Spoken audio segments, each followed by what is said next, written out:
Halo, selamat pagi anak-anak. Selamat datang di kelas Ilmu Pengetahuan Alam Fisika. Perkenalkan, nama Bapak Aris Kuncoro. Panggil saja Pak Aris. Berikut ini biodata dari Bapak. Nama lengkap Bapak Aloysius Aris Kuncoro Gule. Panggil saja Pak Aris. Saya lahir di Surabaya 1 April 1980 dan saya sudah menikah. Ini nomor handphone saya dan ini email saya. Berikut ini adalah alamat saya. Semua ini bisa kalian dapatkan juga di bagian belakang buku modul kalian. Kita lanjut ke hal berikutnya. Saya sudah bekerja di SMPK Kolese Santo Yusuf I mulai dari 2004 sampai sekarang. Saya bertugas sebagai guru fisika kelas 7 dan 9, sekaligus kepala laboratorium IPA. Di luar itu, saya juga pembina eskul band. Berikut ini adalah riwayat pendidikan saya mulai dari TK, SD, SMP, SMA, hingga universitas. Berikut ini adalah beberapa penghargaan yang saya terima selama saya bekerja di SMPK Kolese Santo Yusuf I. Selanjutnya, ini hobi-hobi saya. Saya hobi di fisika, di musik, komputer. Saya juga suka manajemen sekolah dan saya suka keorganisasian. Berikut ini adalah sosial media yang Bapak ikuti. Tolong di follow dan subscribe ya. Sekian perkenalan dari saya. Semoga bermanfaat. Kita lanjut yuk ke pembelajaran sesungguhnya. Terima kasih. Hari ini kita akan belajar pengukuran. Meskipun ini bab baru, pengukuran bukan hal baru dalam kehidupan sehari-hari kalian. Sebelum kita mulai, mari kita tonton video berikut ini. Dengarkan dengan baik-baik ya, karena mungkin setelah ini ada kuis untuk kalian. Kamu tahu Menara Pisa kan? Itu loh menara yang miring di kota Pisa, Italia. Karena kemiringannya, Menara Pisa ini masuk salah satu keajaiban dunia loh. By the way, apa sih yang bikin Menara Pisa miring? Mau tahu? Yuk kita simak di video ini. Dimulai tanggal 9 Agustus 1173 dan selesai tahun 1350. Menara Pisa mulai terlihat miring pada saat pembangunan lantai ketiga, yaitu tahun 1178. Penyebabnya yaitu pondasi Menara Pisa yang amblas hingga 3 meter karena bahan bangunan yang berat dan kondisi tanah yang tidak stabil. Selama 200 tahun, masa pembangunan Menara Pisa dilakukan dengan 3 tahap pembangunan. Tahap pertama bisa berhasil sampai 3 tingkat, tapi pembangunan saat tahun kelima terpaksa dihentikan dikarenakan bangunan menara sudah terlihat mulai miring. Akhirnya pembangunan Menara Pisa benar-benar dihentikan selama 100 tahun. Sekitar tahun 1272, ketinggian menara ini ditambah lagi hingga menjadi 4 lantai. Pada pembangunan keempat ini dilakukan dengan berlawanan arah, dengan harapan agar menara bisa kembali tegak seperti sedia kala. Namun sayang, pembangunan harus dihentikan lagi hingga 80 tahun kemudian, yaitu pada tahun 1360. Pembangunan kembali dilanjutkan dan pada pembangunan tahap akhirnya dibangunlah sebuah ruangan lonceng yang berada di puncak Menara Pisa. Karena kondisi tanah yang tidak stabil dan lelah ini, jadi usaha apapun yang dilakukan Menara Pisa akan sia-sia. Namun sampai saat ini penelitian mengenai kemiringan Menara Pisa masih dilakukan. Usut punya usut, katanya nih dari beberapa para ahli, Menara Pisa akan dapat bertahan sampai 2 hingga 3 abad lagi. Setelah menonton video itu, tentu saja ada beberapa informasi yang akan kita dapatkan. Maka, ada beberapa pertanyaan yang akan Pak Aris berikan. Yang pertama, apa alasan Menara Pisa menjadi salah satu keajaiban dunia? Ayo, cepat-cepat dijawab di kolom komentar. Siapa yang cepat itu yang dapat poinnya. Saya hitung dalam 5 detik. 5, 4, 3, 2, 1. Pertanyaan kedua. Pada pembangunan tahun keberapa Menara Pisa mulai terlihat miring? Sama seperti tadi, cepat-cepat jawab di kolom komentar dalam 5 detik. 5, 4, 3, 2, 1. Lanjut, mengapa Menara Pisa bisa amblas? Sebutkan 2 jawaban. 2 ya. Segera tuliskan dalam kolom komentar selama 5 detik. 5, 4, 3, 2, 1. Berikutnya, tuliskan satu usaha yang dilakukan dalam pembangunannya agar Menara Pisa tidak semakin miring. Agar Menara Pisa tidak semakin miring. Jawab di kolom komentar dalam 5 detik. 5, 4, 3, 2, 1. Oke. Terima kasih sudah mengikuti kuis awal. Semoga jawabannya benar dan beruntung. Sekarang kita ke pembelajaran. Yang pertama, Pak Aris akan menjelaskan apa kompetensi dasar 3.1. Menerapkan konsep pengukuran berbagai besaran serta penggunaan satuan baku pada pengukuran. Kompetensi dasar berikutnya 4.1. Menyajikan data hasil pengukuran. Perlu Pak Aris ingatkan, jika sebuah kompetensi dasar diawali dengan angka 3, maka yang diuji adalah pengetahuannya.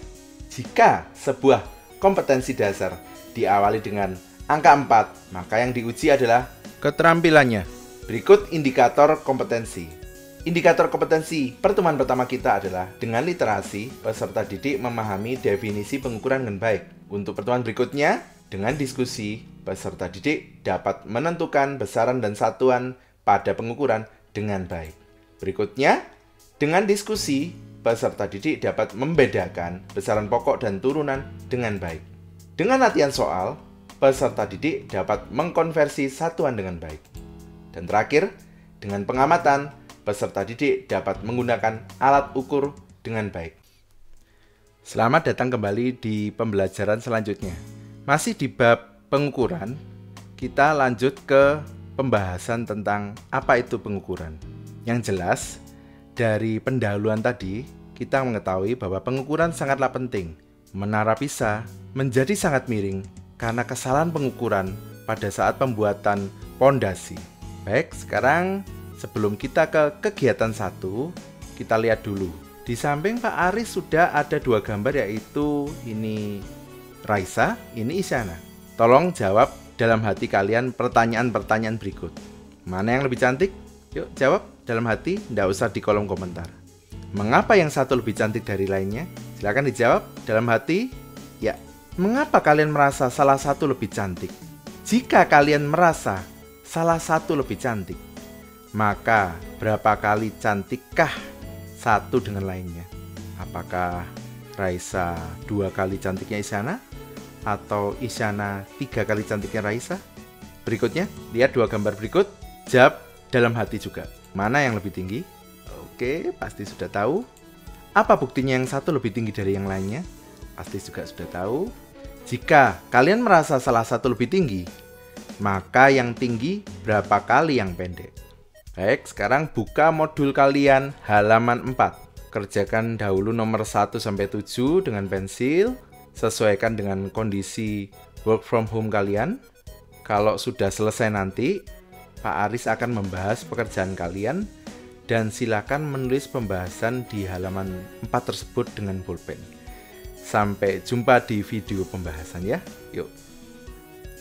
Anak-anak, silakan mengerjakan hingga video ini berakhir.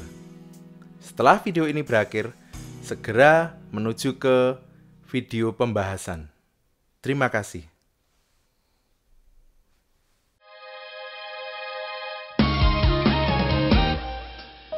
Di saat mentari tenggelam, kulihat senyum manismu, senyum yang mendatangkan aura ketenangan hati. Kau mendekatiku dan duduk di sampingku, menemani aku di dalam ketenangan senja. Kau adalah sahabat sejatiku, menemani dalam suka dukaku. Ku harap persahabatan ini takkan memudar selamanya. Kita akan bersama lewati waktu, ukir masa remaja bersamaku. Berdua takkan ada yang dapat memisahkan kita.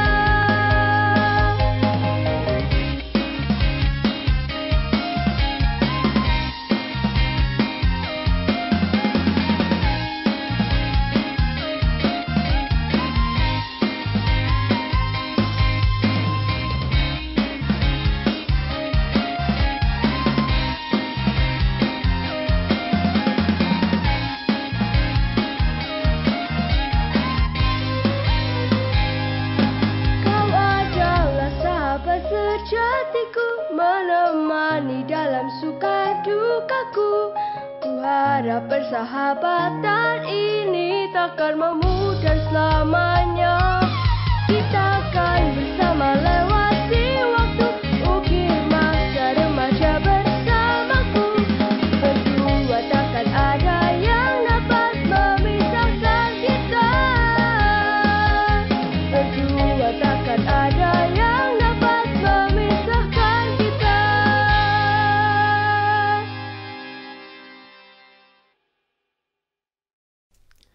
Selamat datang di video pembahasan. Pada kegiatan 4 terdapat sebuah tabel berupa kegiatan, contoh kegiatan, dan alasannya. Kegiatan pertama mengukur. Pak Aris kasih contoh 1, mengukur panjang meja. Saya bandingkan sama mengukur meja. Mengukur panjang meja itu pernyataannya benar. Sedangkan mengukur meja pernyataannya salah. Kenapa? Karena kalau mengukur panjang meja jelas apa yang diukur, lalu ada hasilnya. Misalnya nilainya sekian meter. Jika mengukur meja saja, maka pernyataannya tidak jelas. Tidak jelas apa? Tidak jelas apa yang diukur. Apakah itu panjangnya, apakah masanya, ataukah suhunya. Sehingga tidak ada hasilnya, sekian meter. Kegiatan kedua, membandingkan namun bukan mengukur. Raisa lebih cantik daripada Isyana. Di sini membandingkannya Raisa dengan Isyana. Jelas apa yang diukur yaitu kecantikan. Tapi emang kecantikan bisa diukur? Tidak ada hasilnya. Apakah bisa kita memberi label Raisa 2 kali lebih cantik Isyana atau Isyana 3 kali lebih cantik Raisa? Tentu saja tidak bisa. Membandingkan namun bukan mengukur. Membandingkan kecantikan, bukan mengukur kecantikan. Karena kecantikan sangat relatif, tidak bisa diukur. Membandingkan kebaikan, bukan mengukur kebaikan. Sama dengan kecantikan, kebaikan sangatlah relatif. Baik menurut satu hal, belum tentu baik untuk hal lainnya. Membandingkan kebijaksanaan, bukan mengukur kebijaksanaan. Membandingkan kekaguman, bukan mengukur kekaguman. Karena kecantikan, kebaikan, kebijaksanaan, dan kekaguman sangatlah relatif. Mengukur namun bukan membandingkan. Jelas tidak ada. Karena mengukur harus melalui proses membandingkan. Tidak mungkin kita bisa mengukur panjang sebuah meja tanpa membandingkannya dengan panjang sebuah penggaris misalnya. Misal, panjang meja A adalah 2 kali meja B. Tidak mungkin angka 2 muncul tanpa membandingkan panjang meja A dengan B. Jadi kesimpulannya mengukur adalah, kita bahas bersama-sama dulu, jangan keburu-buru. Karena tidak ada mengukur, namun bukan membandingkan. Mengukur itu harus membandingkan. Mengukur meja itu pernyataan yang salah. Pernyataan yang betul adalah mengukur panjang meja. Berarti harus jelas apa yang diukur. Berarti kita dapat 2 kesimpulan bahwa kalau mengukur harus ada proses membandingkan dan harus jelas apa yang diukur. Dalam hal ini apa yang diukur dinamakan besaran.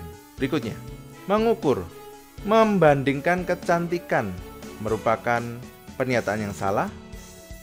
Sedangkan kalau membandingkan panjang itu pernyataan yang benar. Berarti harus ada nilai yang dihasilkan. Kenapa? Karena kalau kecantikan tidak ada nilai yang dihasilkan. Tidak ada yang namanya Isyana 2 kali cantiknya Raisa atau sebaliknya. Beda dengan panjang. Panjang sebuah meja bisa 2 meter, bisa 3 meter. Artinya ada nilainya. Berikutnya, karena mengukur harus membandingkan, berarti harus ada yang dijadikan pembanding. Seperti kayak meja tadi dibandingkan dengan penggaris. Nah, karena ada nilai yang dihasilkan, jadi mengukur harus ada atau menghasilkan nilai. Terus karena mengukur harus membandingkan, berarti harus ada yang dijadikan pembanding. Sesuatu yang dijadikan pembanding disebut satuan.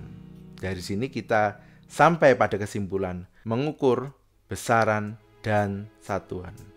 Mengukur adalah kegiatan membandingkan besaran dengan satuan. Jadi harus ada unsur membandingkan. Apa yang dibandingkan? Besarannya. Apa itu besaran? Nanti kita lihat dengan satuan. Ada kata besaran di sana. Apakah besaran? Besaran adalah sesuatu yang bernilai, yang dibandingkan dalam mengukur. Sesuatu yang dibandingkan dan yang dibandingkan itu harus bernilai. Contoh panjang ada nilainya 2 meter, 1,5 meter. Suhu misalnya sekian derajat Celcius, sekian derajat Fahrenheit. Waktu berapa menit, berapa jam, misalnya seperti itu. Satuan adalah sesuatu yang dijadikan pembanding dalam mengukur. Meter, Celcius, detik. Panjang meja 2 meter, berarti panjang meja tersebut adalah 2 kalinya 1 meter. Berarti panjangnya meja dibandingkan sama panjangnya 1 meter. Suhu tubuh seseorang 36 derajat Celcius. Berarti suhu tubuhnya adalah 36 kali 1 derajat Celcius. Berarti suhu tubuh orang tersebut dibandingkan dengan 1 derajat Celcius. Hal yang sama juga terjadi pada detik. Saya kira sekian pembahasan saya, semoga bermanfaat.